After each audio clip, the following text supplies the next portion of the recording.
The night before our wedding, Linda hugged her childhood friend and asked me for a night of freedom. She promised that after tonight, she'd be faithful to our marriage for the rest of her life.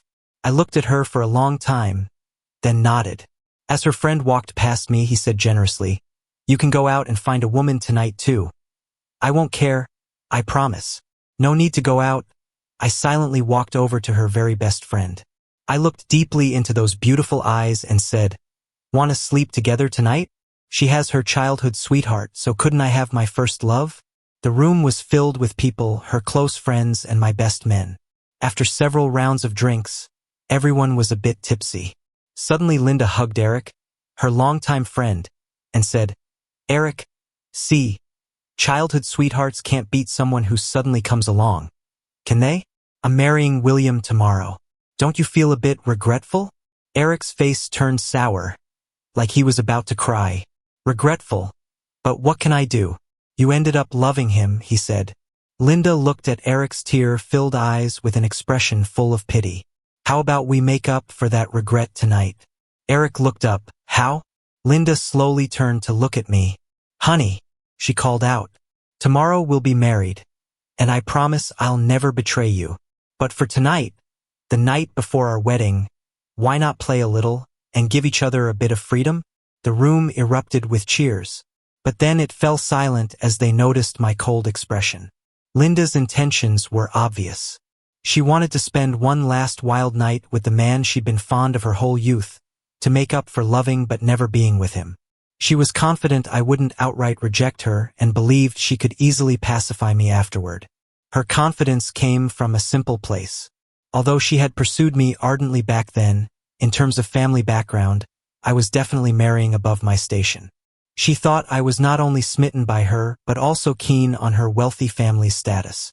After all, for a girl like me, the daughter of ordinary workers, marrying into a rich family was no easy feat. Meeting her was incredibly fortunate. Linda guessed correctly. Being chosen by a wealthy girl and facing challenges from such a family, I had experienced it deeply. But not from her. My brothers tugged at my shirt. "William, don't be stupid, don't agree." I watched Linda for a long time and saw the determination in her eyes. In the end, I nodded and calmly said, "All right, I agree." Laughter and applause broke out, lifting the previously tense atmosphere. No wonder Linda knelt for 3 days and nights in her dad's study just to marry you. A man entering a family like ours needs to have such grace. Linda's slightly tense lips relaxed into a smile. She hugged Eric tighter. She stood up. "All right, it's getting late, and I have a wedding tomorrow. Eric and I will head out now. Drink all you want and have fun. It's all on my tab." The room was filled with cheers and jeers again. As she walked past me, she said generously, "Sweetheart, if you'd like, you can find a woman tonight too. I won't mind, I promise." She must have known I was too reserved and traditional to ever do something like that, so she felt comfortable saying it. I turned to her. "Really?" She raised her eyebrows. "Of course. A promise is a promise. You know I always keep my word. Just like I said I'd marry you, and I am." Her tone was proud, as if marrying me was a great favor. So I should be sensible and be broad-minded about her night with Eric. I turned away and looked at a woman in the corner of the booth. She had been silent and cold-faced all night. I didn't need to look outside. "What?" I ignored Linda's expression and quietly walked over to the woman. I crouched down, looking up into her eyes, and gently asked, "Want to spend the night together?" The cold-faced woman looked down at me from her leather couch. It seemed like she could kick me away in disgust at any second. Behind me, Linda laughed. "Him? Of all people, you chose him? She's been against men for years after getting her heart broken." Against men? I tasted those words in my heart. Really? Emotions surged within me as I gazed at the face that had haunted me in countless sleepless nights. Seeing her again, if not for the liquid courage tonight, I wouldn't have dared to meet her eyes like this. My fingernails dug into my palms. I wasn't sure how she'd react now, until a cold high heel pressed against my chin. The woman raised her chin higher, her expression becoming even colder, her voice angry as she asked, "Are you sure?" I didn't want to back down. Courageously, I nudged my chin further onto her shoe. I'm sure. She suddenly stood, and I guess everyone thought I'd pissed her off royally, and she tossed me aside in a heartbeat. After all, I'd heard a story of a celebrity trying to charm her at a party once. She didn't like him blocking her way, so she pushed him into a pool without a second thought and walked away without even a glance back. Linda was so scared she rushed over, trying to intervene. Hey, that's my husband. Just chill, he didn't know your temper. William, get up now. I told you don't provoke her. She's got no interest in men. Come on, you don't actually care about any woman other than me, right? Stop showing off. Let's just head back with your pals. I wasn't certain which word from Linda triggered the woman, but she shoved Linda a few steps back with ease. Her eyes were sharp as knives. Who said I'm not interested in men? Her low murmurs of old grievances whispered in my ear, William, you came to me on your own. It looked like we were about to leave together, with everyone watching in disbelief when Linda yelled after us. Judy, what do you mean? The woman's steps paused. She turned slightly, and her voice was cold. Exactly what it sounds like. Linda's voice turned urgent. Are you serious? He's my husband. All night long, Judy kept calling me husband, but the word still sounded a bit jarring, you know? Judy turned and gave Linda this intense look, like she couldn't be bothered to even say another word to her. Then she just spun around, carrying me outside. Linda seemed genuinely anxious, chasing after us and grabbing Judy's arm. She nodded towards me. Don't mess with a friend's man. You get that? Judy shook off Linda's hand and gave her a firm push on the shoulder, causing her to land against Eric at the doorway. They almost kissed, pinned together just right. Judy's voice was ice cold. As long as you get it. Enjoy your night. Mind your own business. I was already a bit dizzy from the drinks. Judy. But all I got from her was, stop calling me that, we barely know each other. I wanted to tell her to let go, but swallowed my words instead. I could handle the dizziness I owed her after all. Not far away, Linda was still not letting it go, ready to come after us. Judy, if you do something stupid, you're dead meat. Yet some other friends pulled her back. You know Judy's been on edge since she came back. Don't provoke her. You quoted so low on that project the other day. She didn't say anything only because you two are tight. She's probably a bit upset. Everyone knows you care about William, and maybe she's just messing with you tonight. She might even ditch William once you're all downstairs. You know how she's been alone for years? Relax. Her heart's been hung up on the ex that dumped her. She's not gonna touch William. Linda didn't follow us, and Judy and I kept going. Right before we got in the elevator, I heard my good-looking friends mock Linda. Can't handle it? And giving him a night of freedom? Just find yourself a girl, I wouldn't mind. In the dark of the night, Judy's black Pagani sped off. We ended up at this fancy villa I didn't recognize. As soon as we got inside, she took off my jacket, pulled my neck hard, and kissed me with anger and fierceness. I winced and tried to push her away. Judy. Her tone was nasty. Weren't you planning to sleep with me? What's the hold up? I had no comeback, just begged. Can you be gentle? She had no intention of being gentle, no can do. Clothes dropped one by one onto the floor. My awkwardness and lack of experience was pretty obvious. Her usually cold, angry, beautiful face softened a bit. Haven't slept with Linda? How could I even begin to explain our current situation? I stumbled. Haven't had the chance? A couple that's getting married tomorrow, who hasn't slept together yet. Who would believe that in this day and age? But for us, there's a reason. Linda and I, we never actually dated. We just skipped that part and went straight to marriage. Of course, she genuinely wants to marry me, and I really want to make it work with her. But after tonight, everything might change. Judy stared at me for a while, clearly in disbelief. Linda and I hadn't been intimate, but the truth was right there. Her eyes, once cold, now started showing a hint of softness and a touch of red, like years of hidden hurt and feelings were finally willing to peek out for me to see. Eventually, she let her guard down, burying herself in my chest, kissing the lips she'd bitten earlier. Her whispers were hot against my ear. William, I still love you. After that, her kisses softened, full of tenderness. It was past midnight when my phone started vibrating nonstop. The ringing music was really annoying, pulling her focus away. It was Linda calling. At a time like this, who has time for that? I aimed to ignore it, but accidentally, due to shaky fingers, hit answer. Immediately came Linda's anxious voice. Why aren't you home? Where did Judy take you? We're done playing this pre-wedding freedom game. It's boring, and Eric's a total jerk. Can't hold a candle to you. Where are you? Let me pick you up. I regret suggesting that stupid idea earlier. Before I could speak, Judy grabbed my phone. Her voice was taunting. Regret? Too late. He can't be picked up, because he's in my bed. What? Judy? The call was abruptly ended by Judy, who then turned off the phone and tossed it far away. Linda was the one causing trouble, but I ended up suffering. Judy and I shifted from the head of the bed to the foot. She bit my ear, whispering for more. Minutes turned to hours. I was desperate for a break, but no relief in sight. Judy was insatiable. Finally, morning came, light seeping through the curtains. Today was my wedding day with Linda. I should be getting ready to head back home. Judy, of course, knows this. After a night with no rest, in the morning's light, her guard slowly returned. She wouldn't release me, wouldn't relent. Pleading didn't work, neither did sweet talk. With tear-filled eyes, over and over, she demanded, "Don't marry her. Promise me, promise me. William, don't marry her. Promise me." I really wanted to agree, just for a moment's peace, just to catch my breath. But I was in no state to speak coherently.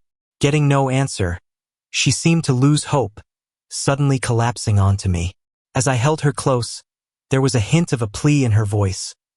"William, don't marry her, please." It was tough, but finally, there was a pause that let me respond. Okay. My voice was hoarse. She sat up quickly, staring at me intently. "You promise?" I nodded firmly. Did she think I'd push off marrying Linda after realizing what a mess she was? Her throat worked, and she hesitated before saying, "What if I told you now I want us to be together again? Would you be willing?"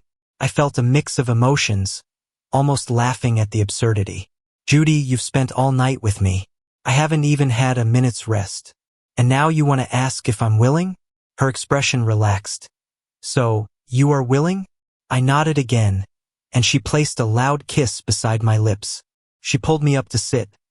"William, come with me somewhere." "Where to?" I asked. "You'll know when we get there." I shook my head and fell back onto the bed. "No way. Another day. I'm exhausted. Can't even move. Not another day. Today. Right now." She insisted. She started hurriedly dressing me, and I was really feeling too worn out for this.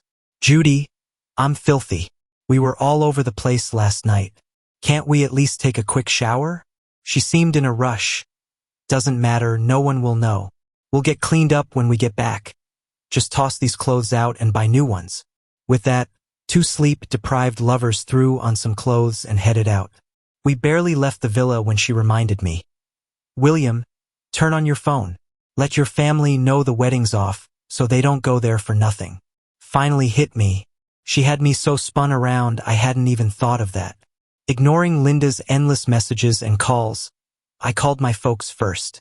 Once I had informed my friends and family, we reached the place Judy wanted to take me to. Turning to look, I realized she was crazy, out of her mind. I stared in disbelief, but she just smiled softly. She parked the car and we sat on the waiting benches outside the marriage bureau. They weren't even open yet. She dragged me here without even freshening up, clearly eager to get this done. Finally, a bit calmer, she said, "William, it's been 7 years since we broke up. 7 years is a long time, don't you think? I can't wait a moment longer. If you're willing, let's get registered right away. Can we?" Why wouldn't I be willing? My first love waited 7 years for me, and I never truly moved on. But then, I remembered her mom's authoritative demeanor when we first met. Me and Judy, just getting married like this? We're talking about a girl from a family that consistently ranks high on national wealth lists. Could it really be that simple? I couldn't help but ask, "Your family?" "William," she interrupted. Looking straight into my eyes, she said, Two adults in love, wanting to be together forever, wanting a certificate to protect their love. I don't think it should require anyone else's permission. Linda's soft voice echoed. Their thoughts are theirs, but we're adults. Getting married is between you and me. I'll take responsibility with your parents, begging, explaining, until they accept me as their daughter-in-law. But my side? Judy sighed deeply. It's always been hard, past and present. She gave me a determined look. William, hear me. If you dare to back out or run away like 7 years ago, you're done. I quickly reassured her. I'm not running. No more stepping back. I'll listen to you. As the staff arrived, a few more couples joined the line behind us. We ended up being the first to get our marriage registered that day. Exhausted but with matching dark circles under our eyes, we were grinning like fools in our wedding certificate photo. Anyone could see we were marrying willingly, super willingly. The official seal landed on our photo, and we each held a copy. I was shaking with excitement as I held the red booklet, just like she was. I got married to my first love. She gave me a playful peck on the cheek. As we stepped out of the bureau, she whispered honey in my ear. I was too shy to look at her, covering my face, but couldn't hide my smile. With my phone turned off, it was blissfully quiet. On the way back to the villa, we did a quick shopping spree for new clothes. Once inside, she stripped off my clothes and tossed them in the trash. Then we playfully headed to the shower. After, clad in new pajamas, I lounged on the soft couch, watching her bustle in the kitchen to make a late breakfast. Shrimp egg custard, one of my favorites when we were together before. Things were stormy, but some matters needed addressing. Showered and fed, both of us felt revitalized. Judy turned on her phone. The calls came flooding in. She finally answered. On the line was a friend of her and Linda's. OMG, Judy, you're finally online. Where are you? You didn't really end up with William, did you? Linda's gone mad, speeding all over looking for you, turning every house you have in the city upside down. It's Linda's wedding day, and neither of you are around. Her guests are here, but not a single groom's family or friends. It's gone viral online. They're all laughing at her now, saying the groom bolted from Linda's wedding. Linda's racing to your villa as we speak. Judy remained calm. Let her come. She hung up, put down her dishes, and grabbed my hands. Let's get dressed. After seeing Linda, I'll go with you to your parents' place and explain things. They shouldn't have to worry. I nodded. Okay. Just as we finished changing, Linda was already pounding at the door. Judy pressed the remote to let her in. Linda looked like a mess. Her wedding dress all wrinkled, dark circles under her eyes with red streaks from holding back tears. She stormed into the house, anger practically radiating off her. First, she shot daggers at Judy, and then she glanced at me standing behind Judy. Her breathing was heavy, like she was swallowing her anger whole. Ignoring Judy, she tried to keep it cool as she spoke to me. We're getting married today. Remember? Let's go, there's still time. She reached out to take my hand, but Judy slapped it away. Linda, you can't just call him your husband without a wedding or a license. Linda shouted. Then let's have the wedding now. Their eyes locked in a silent battle, and Judy's expression got even more serious. I chimed in from behind. Linda, I agreed to your idea of freedom the night before the wedding, but I didn't say we'd still marry today. I'm sorry, but we broke things off last night. We can't get married. Linda slowly turned her gaze to Judy, her words dripping through clenched teeth. Did you do something with him last night? Judy shot back nonchalantly. What do you think? Before I could even process it, Linda slapped Judy, who staggered back but quickly steadied herself, returning the blow to Linda's face. Linda stumbled back into the shoe cabinet by the door. Judy grabbed a marriage certificate from somewhere, shoved it at Linda, and said, Look closely. William is my husband now. Try calling him your husband again. Linda was stunned, her hands trembling as she touched the marriage document, staring at the date next to our cheesy grins in the photo. Finally, she exploded, grabbing Judy's collar, demanding, When did you two get together? Were you sneaking around behind my back? With a punch, she hit Judy again, crying out, Judy, I thought you were my best friend. How could you betray me like this? You slept with him, stole him from me when I hadn't even touched him yet. You dared to marry him today, on what was supposed to be my wedding day. You're ungrateful. He's mine, not yours. The two of them started fighting, and I only tried to separate them by holding Linda back. Ungrateful? Look who's talking. We were best friends, and you treat me like this. Do you know how much effort it took to win him over? I chased after him for a whole year. I spent millions to prove my love, and he wouldn't even let me touch him, insisting we take it slow. And now you're taking him from me. My parents thought he was just a nerd, not worthy of our business ties, but I wanted to marry a smart, handsome science geek. How could you take him away? I thought you loved your first love who dumped you? Go get him back, Judy. Leave my man alone. Give him back to me. The fight fizzled out as Linda collapsed to the floor, crying her eyes out. I realized maybe I never really understood Linda, never saw this side of her. She had chased after me so persistently for a whole year, brightening up my otherwise dull life of research. Honestly, she touched my heart. I'd often forget about Judy, thinking I'd moved past that old crush. Maybe I should appreciate this new intense love in my life, or risk ending up alone forever. But I'm not in love enough with Linda, the rich kid, nor did I have the energy for a fling. I was, however, open to giving it a shot with a serious intent to marry. So one day, when she waited for me outside my research institute, I asked her, "Are you serious about us? Because my life is busy with research, no time for anything casual." If I said yes, would we get married? She seemed to think I meant immediately. After dropping me off, she promised, "Give me 3 days for an answer. Wait for me." When she returned, battered and bruised, she grinned and said, "My parents are on board with our marriage. I've given it my all. You can't say no to me now, William." Looking at her, I couldn't refuse and agreed. Jumping to matrimony felt quick, unsettling me a bit. I turned her down when she wanted to stay over at my place or suggested I stay with her. She didn't bring it up again but focused on fast-tracking the wedding, assuring me it didn't matter. "Let's save the special moments for the honeymoon night," she'd say, excitement making her glow. When her childhood friend Eric found out we were getting married, he started drama. Turns out, she had ditched Eric, her former flame, to pursue me. I didn't think much of it. She moved on to me the right way, breaking up first. But things started feeling off after meeting my parents, who were simple workers taken aback by the wealth of Linda's family. My parents fumbled, feeling inferior next to a family worth millions. I could give it everything I've got, lose everything I own, and still couldn't come up with a decent dowry for myself. I started noticing a change in how Linda acted around me. She used to be all sweet and eager to please me, but gradually, she started to act all high and mighty. I didn't pay much attention because I'm not who I was 7 years ago. I didn't think I was out of her league, even though she's this rich girl who doesn't have to do much. As long as she genuinely loved me and was loyal, I was okay with her having a leisure lifestyle. No one said you need to hustle to live a good life. But if we're talking about matching up, I'm a PhD student in a research institute, highly educated, promising a future that benefits people. Sky's the limit for me.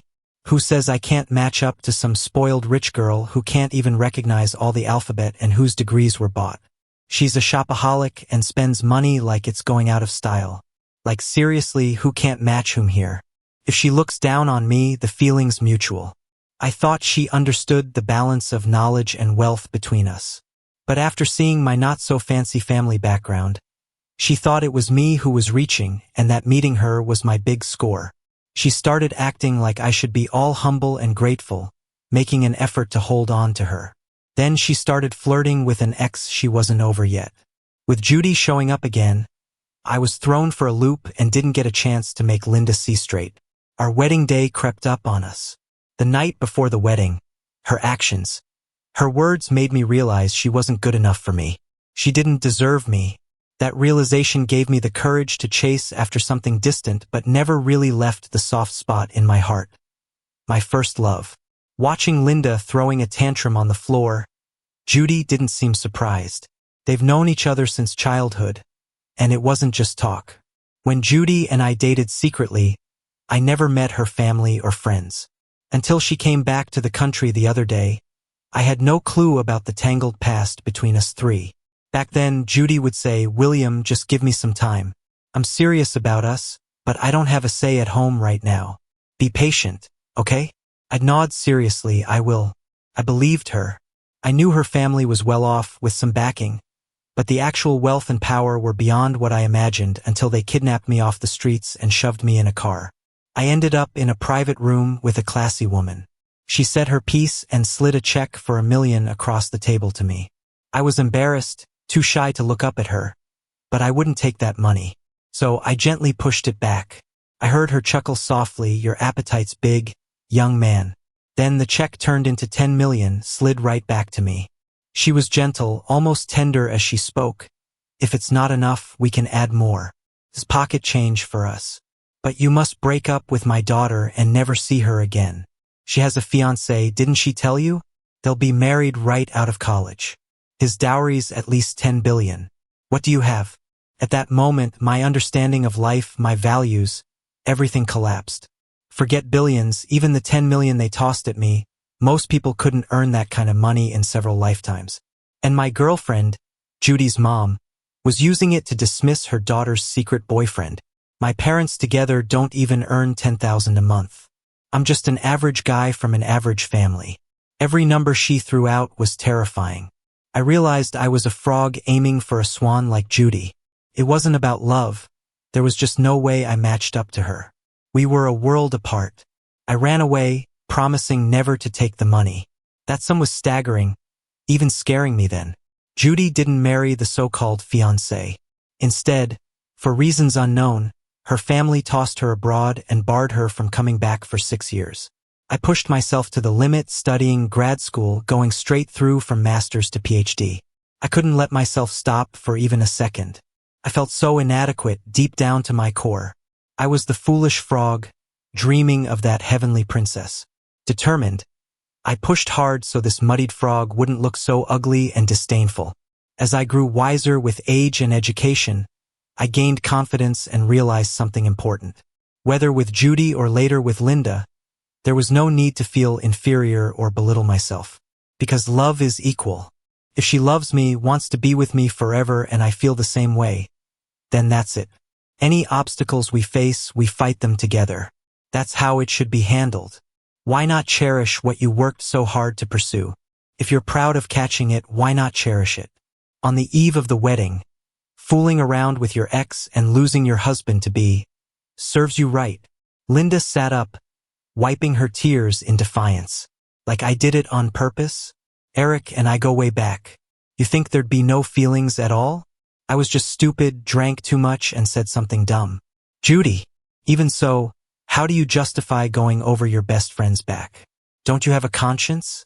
I'm telling you, we're done from today. I'm holding on to this grudge, and we're enemies. Judy brushed a stray hair away, exhaling.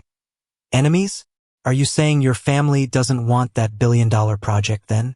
You must know it's my call now, right? If I kick your family out and screw up that project for you, do you think your hot-headed parents will break your legs in anger? Linda clenched her fists tightly. Are you threatening me? Judy replied casually, Yep, I'm threatening you. How do you feel about that? Linda was so mad that she couldn't even speak. She just stared at Judy, eyes red and teeth clenched for a good minute. Then suddenly, she buried her head in her hands and started sobbing loudly. Should I try to comfort her a bit? I awkwardly pulled at the corner of my mouth, not sure what to say. So I turned to Judy for help. What should we do about her? Judy didn't say a word, and just grabbed Linda by the ankles and dragged her toward the door. Go back, send the guests away, keep this off the trending topics, and explain everything to your parents. Let them know I'll come to apologize in a few days. Linda cried even louder.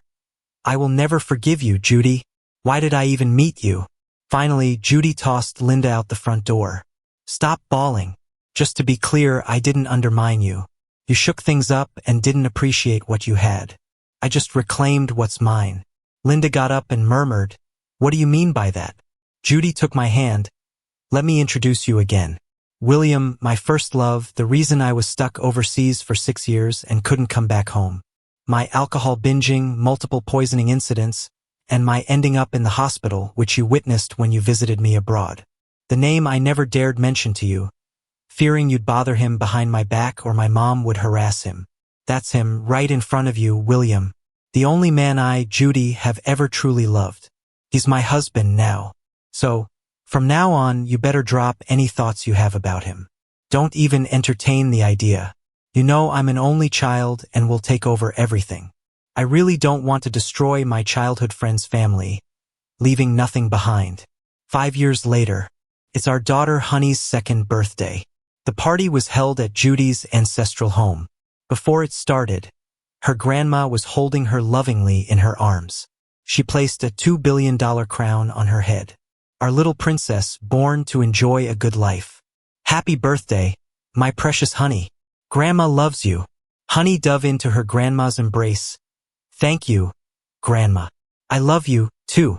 Her grandma pulled out a deed and said to Honey, lately, I get dizzy whenever I see water. It's quite annoying. This overseas estate, with half of its vast area built on water, has been under my name for years, but I don't want it anymore. She handed the deed to Honey, a bit dismissively. Take it to your mom. She can bring your little brother to have some fun there. This estate is in a great location with a wonderful environment. Cost nearly $20 billion back then. It's the most valuable gift I brought with me when I got married. Our daughter Honey, in her innocent voice, asked, my little brother? Where is he? Seeing Judy's mom still pretending to sulk, Judy and I couldn't help but laugh softly. She pulled Honey into her arms, tapping her little nose. Then, she placed her tiny hand on Judy's belly, right here. Maybe my decision not to take the $1 million she offered 7 years ago gave her a different impression of me. Or perhaps it was my change in status, now being a pillar of the National Research Institute. By the 2nd year of our marriage, I had already made significant contributions to society. Judy's parents weren't as opposed to our marriage as we initially thought. Currently, we are gently moving into an era of family harmony.